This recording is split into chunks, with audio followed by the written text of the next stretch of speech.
Hai, jumpa kembali dengan saya Miss Jenny di sini. Kita akan kembali membahas tentang fase perkembangan manusia. Jadi tumbuh kembang manusia itu dibagi atas tumbuh dan kembang. Kalau tumbuh itu satuannya adalah ukuran tinggi, berat, ya, tinggi badan, berat badan, seberapa besar lingkar kepalanya ini telah membesar, bagaimana dia bertumbuh ya dari masa baby sampai dia menjadi orang dewasa. Kalau kembang adalah perkembangan. Perkembangan itu tidak dapat dilihat dengan secara kasat mata. Ya, perkembangan itu lebih ke dalam internal, bagaimana perkembangan aspek-aspek dari moralitas, aspek sosial, aspek dari emosional, dan aspek daripada bagaimana seseorang itu secara psikologis berkembang berdasarkan usianya. Nah, teori tentang aspek perkembangan itu sendiri ada dua jenis opini. Ada yang menganut opini tentang lifespan development, yaitu perkembangan yang berlangsung seumur hidup. Itu benar, tidak ada salahnya. Tetapi mereka juga membagi lebih mendetil lagi kepada perkembangan per periode. Nah, ini juga banyak sekali ahli yang membawakan dan memproposalkan apa hasil penelitian mereka melalui teori-teori mereka. Ada teori Piaget, ada teorinya Hurlock, ada teorinya Sigmund Freud, ya, ada juga teorinya Dr. Rudolf Steiner, dan saya yang akan membawakan tentang teorinya Dr. Rudolf Steiner karena ini berkaitan dengan pendidikan hidup yang saya ambil kemarin tentang antroposofi. Jadi, ceritanya Rudolf Steiner inilah yang pertama kali mengusulkan bahwa pada diri dan tubuh manusia ada 12 indera, 12 senses. Jadi, teorinya tentang indera ini kemudian telah diperluas juga oleh berbagai penulis, ya. Di antaranya ada penulis Apley, ada Kreinig-Skolner, dan Schwarzman, ya. Jadi, menurut Rudolf Steiner, kita penting untuk mengembangkan dan menggunakan sebanyak mungkin indera mata Anda, semua indera yang ada di dalam diri Anda secara integral. Jadi itu semuanya terhubung secara integral. Integralnya ini dalam persepsi semua indera juga membentuk dasar hubungan Anda, tidak hanya dari segi gerakan tetapi juga dari segi lingkungan, dari diri Anda dan orang-orang yang di sekitar Anda. Jadi ini berkaitan. Jika kita ingin belajar mengamati dengan baik apa saja yang ada di dalam kehidupan kita, apa saja yang ada di sekitar kita, maka kita harus dapat menggunakan indera kita secara komprehensif dan sering dengan kesadaran, dengan latihan. Jadi kita baru dapat menemukan diri kita itu ternyata adalah makhluk yang dapat mengamati lebih dan lebih lagi. Karena indera yang berbeda itu ternyata adalah saling melengkapi. Ya, jadi apa? Persepsinya Dr. Rudolf Steiner ini bahwa ternyata setiap indera itu ada hubungannya di antara persepsi sensorik dan kesehatan dan juga dengan vitalitas kita sebagai manusia. Ya, pada saat yang sama, semakin kita sehat, semakin kita tumbuh kuat dan berenergi, vitalitas kita itu baik, maka semakin intensiflah dan perseptiflah pengamatan kita. Ya, kadang masalah di dunia ini timbul karena kita salah mengamati, karena kita salah memahami, ya, karena kita kurang mempunyai kompetensi dalam menganalisa sesuatu masalah, sehingga kita tercekat dan terikat dalam masalah tanpa mampu kita melakukan sesuatu untuk men-solving problem tersebut, ya. Jadi 12 indera ini menurut Steiner itu dikelompokkan lagi ke dalam 3 fase perkembangan. Jadi dalam bentuk 3 kategori. Baik, untuk selanjutnya kita akan melihat ya bagaimana fase perkembangan yang dimaksud oleh Rudolf Steiner tadi. Jadi ada 4 fase perkembangan manusia menurut Dr. Rudolf Steiner, yaitu ketika dia di masa kanak-kanak, ya, ini adalah di masa infant atau baby yang masih anak-anak, dari baby hingga anak-anak yaitu 0 sampai 7 tahun. Itu adalah masanya indera-indera dari tubuh, indera-indera secara fisik itu yang distimulasi, oke? Nah, tetapi ketika anak berusia di fase kedua 7 sampai 14 tahun itu adalah juga masa awal remaja ataupun masa kanak-kanak yang sudah mau menuju ke arah remaja. Ini adalah indera-indera yang berhubungan dengan perasaan yang akan distimulasi. Di fase berikutnya yang ketiga adalah ketika anak berusia 14 sampai 21 tahun. Ini adalah masa ketika anak memasuki masa remaja. Di sini adalah indera-indera yang berhubungan dengan pemikiran, ya, itu yang akan distimulasi. Kemudian setelah anak berusia 21 tahun, ini adalah fase keempat, maka pada masa itu anak telah tumbuh menjadi dewasa utuh sempurna seutuhnya. Jadi, pada saat ini, seorang manusia itu tergantung daripada bagaimana hasil stimulasi indera-indera mereka pada usia 21 tahun sebelumnya.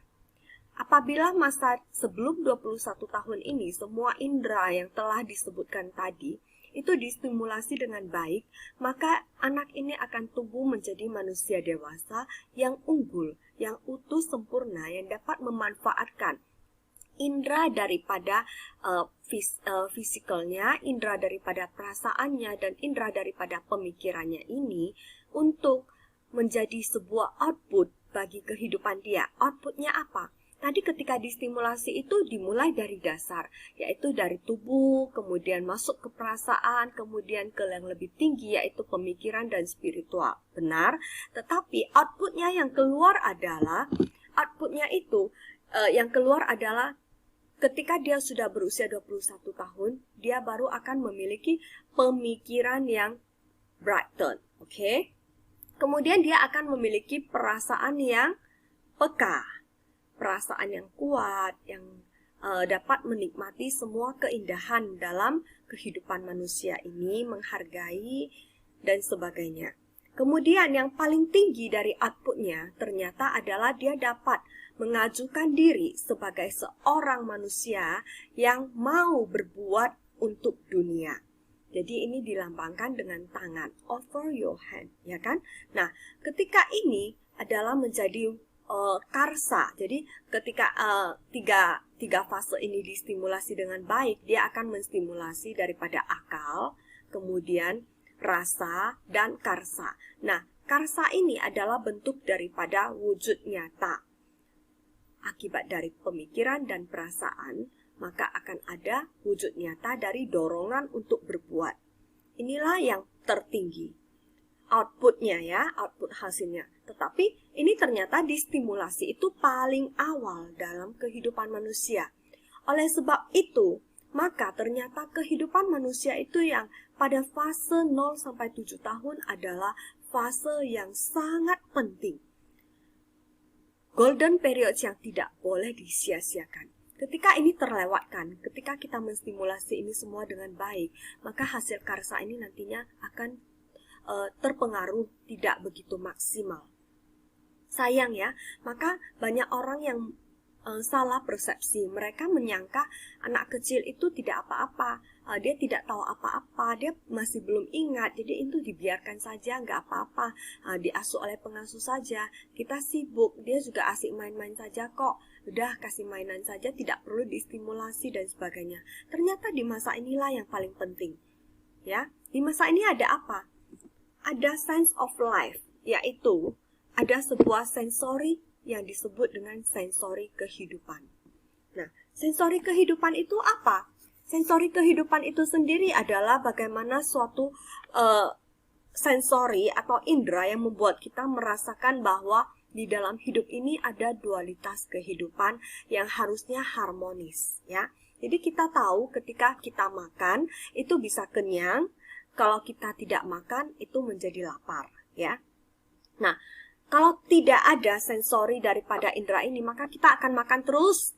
Kita tidak tahu kapan kenyang dan tiba-tiba lambung kita sudah meledak, ya kan? Nah, demikian halnya ketika kita tergores oleh benda tajam, maka kita akan merasakan sakit. Nah, itu untuk mencegah kita mengalami luka yang lebih parah atau lebih dalam, karena kita tahu melindungi diri kita, melindungi hidup kita, supaya kita bisa hidup, supaya kita bisa makan dengan kenyang sampai di sini, penuh, kenyang, full. Nah, kita tidak boleh sampai kelaparan, tubuh kita akan memberikan signal. Jadi signal sense of life ini diberikan ketika tubuh memang telah terjadi bermasalah. Misalnya ada orang yang mengalami masalah, dia itu tidak bisa buang air besar. Nah, ini juga adalah tanda daripada indera kehidupan itu sedang bekerja. Karena indera kehidupan itu juga termasuk di dalamnya bagaimana dia mengeliminasi bagian-bagian zat dari tubuh kita yang tidak terpakai lagi untuk dibuang. Itu sama dengan yang melepas kemarin. Jadi adalah keharmonisan antara masuk dan lepas. Begitu juga halnya ketika kita tidak bisa buang air besar, kita baru tahu loh kita punya masalah dengan pencernaan kita. Itulah fungsi daripada sense of life. Lalu bagaimana cara untuk menstimulasi sense of life ini, indera kehidupan ini? Jadi anak itu dia tahu kapan kenyang, dirasakan ketika makan. Terus juga kapan anak itu merasa lapar, bagaimana rasanya lapar, dia tahu. Bagaimana rasanya dia mau buang air kecil, itu ada perasaan yang dirasakan dia. Nah, ini tandanya kita sudah mau buang air kecil dan dia akan segera ke toilet. Ini juga adalah sensori daripada kehidupan. Maka itu harus bisa dirasakan.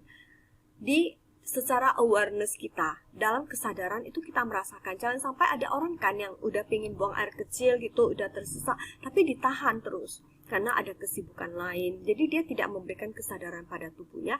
Dan hasilnya adalah tubuh akan terjadi masalah.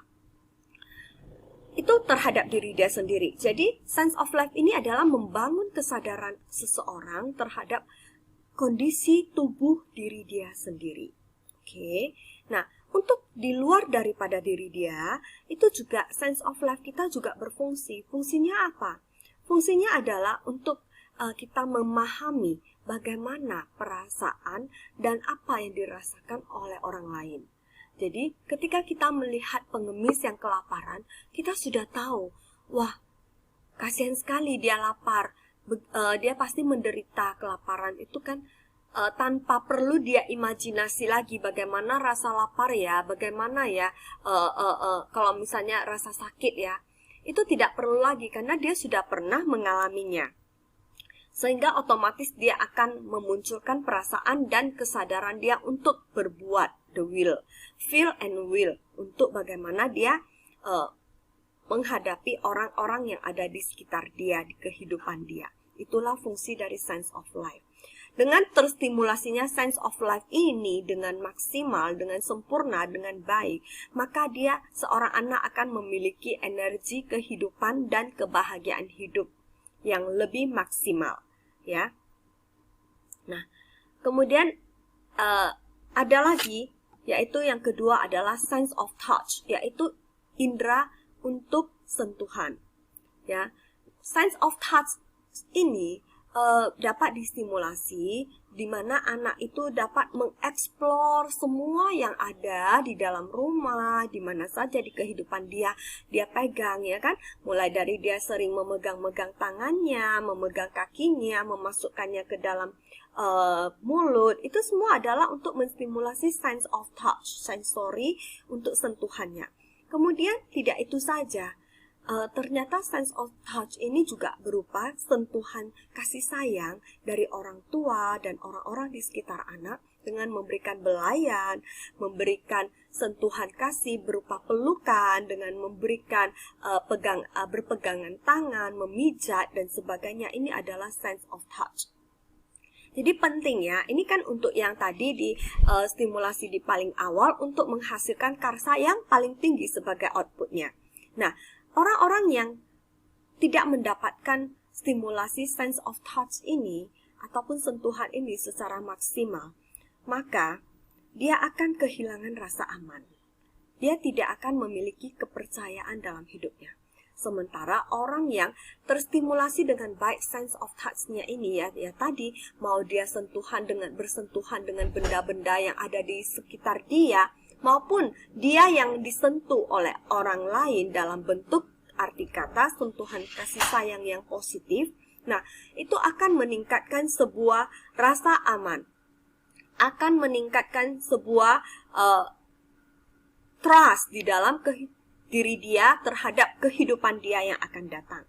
Oke? Nah, indera sentuhan ini nantinya dia akan mendorong apa indera yang di sini di usia 4 sampai 21 tahun ini. Dia akan mendorong indera pemikiran di mana seseorang itu dia dapat lebih menyadari keberadaan makna orang lain di dalam hidupnya. Karena dia sudah memiliki sentuhan-sentuhan, dia tahu akan kehangatan kasih sayang, sehingga dia juga tahu bagaimana dia memperlakukan orang lain dengan sentuhan kasih sayang. Itu seperti itu maksudnya. Dan dia akan lebih peka terhadap keberadaan diri dia untuk apa dia di dunia ini dan apa makna kehidupannya. Karena dia sudah punya rasa aman, punya rasa percaya terhadap kehidupan, sehingga dia mau berpartisipasi di dalam kehidupan ini dan menjadi makna bagi kehidupan orang lain. Nah, yang berikutnya adalah sense of movement atau indera gerakan. Indera gerakan ini adalah indera yang dimana kita stimulasi anak-anak itu, kita tahu anak di usia 0 sampai 7 tahun itu selalu aktif ya. Jadi dia itu akan selalu aktif dan selalu bergerak. Untuk itu, anak usia 0 sampai 7 tahun itu tidak boleh dibatasi gerakannya. Biarkan mereka bergerak. Semakin banyak mereka bergerak, mereka semakin menstimulasi indera gerakannya. Mau dia bergerak seperti apapun, kita akan jangan meneriaki dia. Jangan berkata, nanti kamu jatuh ya, jangan lari, nanti jatuh. Nah, ketika kita mengucapkan nanti kamu jatuh, kalimat kamu jatuh adalah informasi, benar? Ketika dia mendengarkan itu, maka dia akan mengirimkan informasi itu ke dalam bagian otaknya. Apabila itu sering dilakukan, itu akan memprogram otak kita. Sehingga tanpa disadari, alam bawah sadar kita akan memerintahkan kita untuk menjalankan program itu. Maka ketika dia berlari, program alam bawah sadarnya akan mengatakan nanti jatuh. Terus akhirnya yang terjadi adalah jatuh. Jadi jangan distimulasi seperti itu. Itu adalah stimulasi yang salah. Nah, kita harus bisa memberikan dorongan kepada anak untuk melakukan gerakan-gerakan. Banyak gerakan yang bisa dilakukan, misalnya berjalan, melompat, ya, meloncat, berjalan dengan satu kaki, ataupun bahkan melakukan gerakan tubuh-tubuh dia. Misalnya dia itu melakukan gerakan memakai pakaian sendiri, ya, mandi sendiri, makan dengan tangannya sendiri. Itu adalah gerakan-gerakan daripada indera gerakan dia yang harus distimulasi untuk apa? Untuk menumbuhkan nantinya supaya dia tumbuh menjadi anak yang mandiri. Dia dapat memiliki sebuah kebebasan di dalam jiwanya untuk melakukan apa saja. Itu akan meningkatkan rasa ziyou di dalam kehidupannya. Oke? Nantinya indera gerakan ini akan menumbuhkan indera perkataan pada masa dia setelah dewasa nanti, yaitu pada masa dia berusia 14-21 tahun. Nah, ketika itu, anak akan berani mengungkapkan apa yang ingin dia katakan, dapat mengungkapkan dengan jelas, dan juga anak akan mampu membaca dan menyimak, baik itu perkataan maupun bahasa tubuh dari orang lain maupun keadaan yang ada di lingkungan hidupnya. Jadi ini gunanya sense of movement. Next adalah sense of balance, yaitu indera keseimbangan. Indera keseimbangan ini sering disebut juga dengan vestibular ya. Jadi indera keseimbangan ini dapat dilatih di mana anak-anak dapat diberikan permainan, meniti papan, ataupun berdiri di atas papan keseimbangan, bermain bola keseimbangan, ya, berjalan di jalan yang tidak rata, dan sebagainya. Nah, indera keseimbangan ini distimulasi dengan baik agar anak memiliki keseimbangan dan dapat menjaga keseimbangan tidak hanya tubuhnya, tetapi juga keseimbangan di dalam emosionalnya. Jadi, kabar baiknya adalah seorang anak yang di usia 0-7 tahun terstimulasi dengan baik indera keseimbangannya, maka ketika dia dewasa nanti hidupnya dia akan lebih damai dan dia akan mampu menyeimbangkan emosional dia dalam kondisi apapun. Jadi ketika dia bahagia, dia tidak akan terlalu bergejolak. Dan ketika dia itu sedih, dia tidak akan terlalu depresi. Dia dapat membuat keseimbangan di dalam jiwanya itu lebih tenang. Ketika dia ada energi positif dan negatif di dalam emosinya, dia akan dapat menyesuaikan itu. Nah, pada akhirnya, indera daripada keseimbangan ini akan mendukung perkembangan dari indera pendengaran anak ketika dia berusia 14-21 tahun. Jadi, dia akan dapat mendengar lebih jelas, ya. Karena keseimbangannya di dalam hati, dia lebih tenang sehingga dia dapat melihat dan mendengar kondisi dunia dengan lebih tenang. Sehingga dia dapat mendengar dan melihat kondisi orang lain dengan lebih jelas. Jadi seperti itu ya.